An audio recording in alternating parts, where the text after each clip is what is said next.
Hi and good morning. Welcome to HOA Fight Club. I'm Raylene Schifano. I hope you like these videos and you'll subscribe and follow me along my journey. Today I'd like to discuss and tell you a little story about an attorney's office and what they did to find and foreclose on a unit in our condominium association. So there was a person who had their assessments taken out on auto pay. This is the first thing I always tell people: never, ever, ever put your assessments on their automatic draft for auto pay through a property management company. First of all, the property management company is not FDIC insured. So if that property management company goes bankrupt and they have your money, the association also goes bankrupt. So associations need to be very careful about where they place their money. Those monies should be directly deposited into the bank of the association, not to the property management company. I don't like having property management companies have any control over the monies, especially out of automatic draft.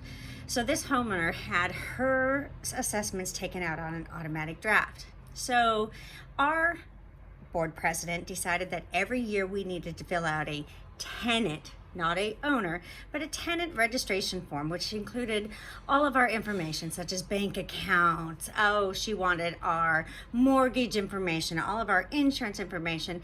Now, I understand that they need our, phone numbers and our email addresses and ways to contact us, but your property manager and them, they don't need your mortgage information.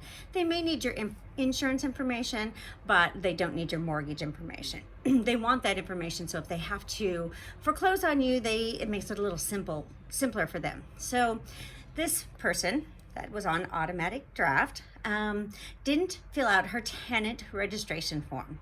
So the board president fined her $100. Well, first of all, fine schedule has to be established. Well, that wasn't part of the fine schedule. The fine schedule is a $50 fine, but first of all, you had to get a warning. Well, this person never got a warning. She just got an automatic $100 fine. Well, you know what that $100 fine came with? It came with $50 fee for the property management company and a $10 charge. And well, she went past due. She didn't pay that $100 fee.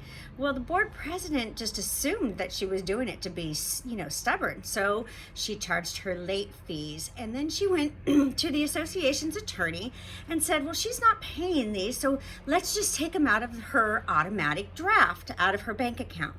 Well, the association attorney at Condo Law said, well, that's probably not a good idea. Let's not do it yet.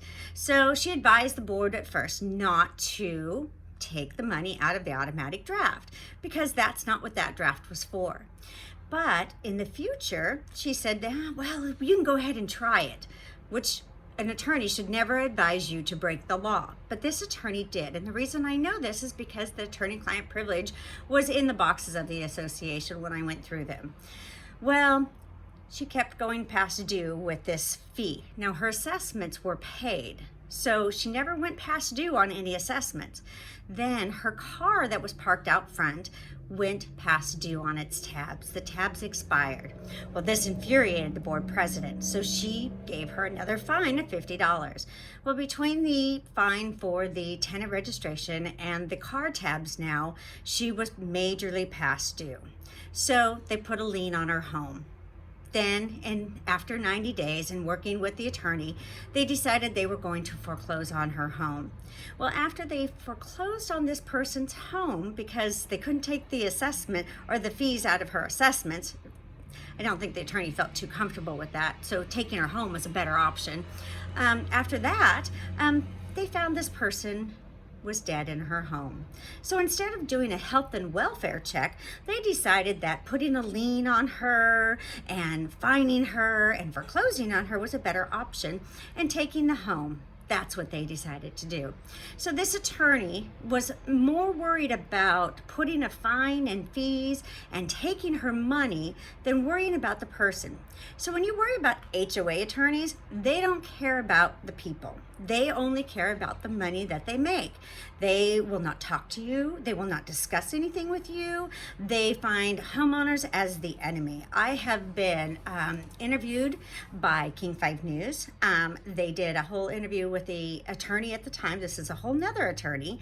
And this attorney, who has never met me, said all these horrible things about me as if she had talked to me for years, how I was disrupting the HOA and how I was the problem, and how if I would just settle down and just do what I was told, that everything would be okay. Well, that's not the case. It was the board and the board's people that were violating, the property managers and the attorneys that were violating the rules and the declaration and the CC&Rs. So don't just make these attorneys, don't allow them to talk to you as if you're nothing. You need to make sure you stand up for your rights. They're going to try to bill you for that. Don't let them. No, that is the association's responsibility to handle the situation, not the attorneys, not the property managers, but the association. So when you go in to deal with an attorney for the association, you make sure that they know that you're not paying their bill. So make sure you put it in writing and say, hey, I'm not paying your bill. So I need to discuss these things with you. You're the one that put this on my bill. I'm not paying it. So those are a few things. Now, the girl that passed away in our home, her family, her thing, they didn't get the home. The home did go back to the association. It sat empty for quite a while, and then the association ended up selling it. This is one home that they did not rent out because of the circumstances that they found the home in. So they didn't get to profit off of that home as much as they would have liked. I'm sure that when they sold it to the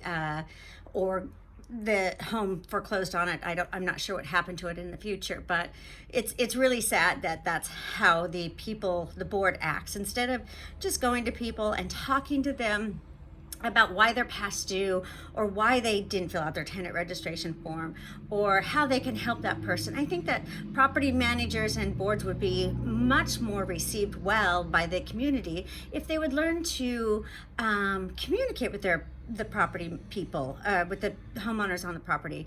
If our board would have communicated, the homeowners would have been so much more willing to work with them, but they decided that they would want to rule it as if they were a dictatorship instead of working as a democracy, which it should be. That's the way properties are supposed to be ran. That was the idea. I have to disagree with the way they are set up, but for right now, until we get the changes made that we need made, that's the way they should be ran, as a democracy, not a dictatorship. And proxies and all that we have to deal with. So until we get the laws changed, we'll deal with them. But on the other hand, the attorneys need to know that they're going to be fought. They're not going to run over the homeowners any further. We need to put our foot down and say, no more. Enough is enough. All right, I'll see you on the next one.